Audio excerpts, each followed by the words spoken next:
Հրեաները նրան հարցրին. «Ինչ նշան կարող ես մեզ ցույց տալ, որ իրավունք ունես այդ անելու»։ Հիսուսը նրանց պատասխանեց և ասաց. «Քանդեք այս տաճարը, և 3 օրում ես կվերականգնեմ այն»։ Հրեաներն ասացին. «Այս տաճարը 46 տարում է կառուցվել, իսկ դու 3 օրում այն կվերականգնես»։ Բայց նա իր մարմնի տաճարի մասին էր խոսում, իսկ երբ նա մեռելներից հարություն առավ, նրա աշակերտները հիշեցին, որ սրա մասին էր խոսում, և հավատացին Սուրբ Գրքին և Հիսուսի ասած խոսքին։ Հիսուս Քրիստոսի խաչը էական նշանակություն ունի այս ավետարանում։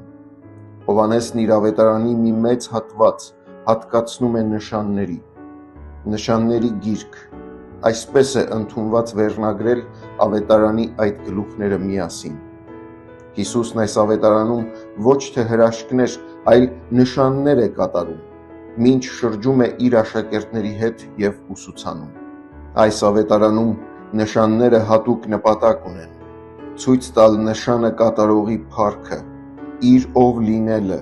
իր բուն ինքնությունը։ Հիսուս Քրիստոսը հայտնում է ինքն իրեն այս ավետարանում որպես մարմնացած խոսք և Աստված, որպեսզի ամեն իրեն հավատացողը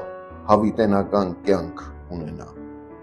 Ավետարանի նպատակը ներկայացնող հատվածում կարդում ենք. Հիսուսն իր աշակերտների առաջ ուրիշ շատ նշաններ էլ գործեց, որոնք այս գրքում գրված չեն, բայց սրանք գրվեցին, որպեսզի հավատաք, որ Հիսուսն է Քրիստոսը, Աստծո Որդին, և որպեսզի հավատաք ու նրա անունով հավիտենական կյանք ունենաք։ Ավետարանիչը նշում է, որ շատ նշաններից միայն մի մասը ընդգրկվեց այս ավետարանում,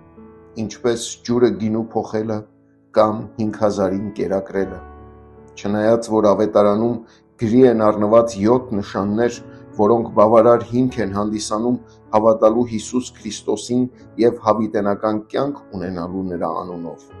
Հովհաննես ավետարանիչը մեր հայացքը ուղղում է 8-րդին։ Իր ավետարանում արձանագրված 7 նշաններից հետո, որ Հիսուսը գործեց մարդկանց առջև, Հովհաննես ավետարանիչը ամփոփում է ասելով. «Եվ չնայած նա այդքան նշաններ էր արել նրանց առաջ, նրանք չէին հավատում նրան»։ 8-րդ նշանը գերագույնն է այս ավետարանում։ 8-րդ նշանը ոչ այլ ինչ է, քան Հիսուս Քրիստոսի խաչը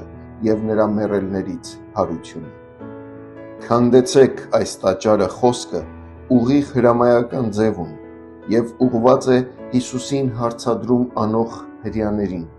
իսկ հատվածից պարզ է դառնում, որ Հիսուսը ինքն իր տաճարի մարմնի մասին է խոսում։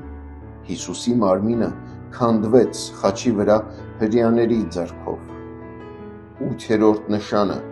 իր մեջ ներառում է Հիսուս Քրիստոսի փրկարար գործը խաչի վրա, իր մահվամբ և հաղթանակը իր հարությամբ։ Եթե ավետարանում տեղ գտած 7 նշանները ցույց են տալիս, որ նա է Քրիստոսը, Աստծո Որդին, ով հավիտենական կյանք է տալիս բոլոր իրեն հավատացողներին, ապա խաչի նշանը ցույց է տալիս, թե Հիսուս Քրիստոսը, Աստծո Որդին, ինչպես հայտնեց և ամբողջացրեց այդ խոստման իրականացումը։ Ավետարանի փրկարար պատգամը ամբողջանում է հետևյալ հավատքի հռչակման մեջ. «Ես հավատում եմ, որ Հիսուս Քրիստոսը Աստծո Որդին է, ով իր խաչի և հարության միջոցով ինձ հավիտենական կյանք է տալիս, փրկելով ինձ մահից, որին արժանի էի որպես մեղավոր։ Տեր, օգնիր ինձ խաչի նշանը միշտ իմ առջևս ունենամ ու նայեմ խաչյալին, իմ Փրկչին։ Ամեն»։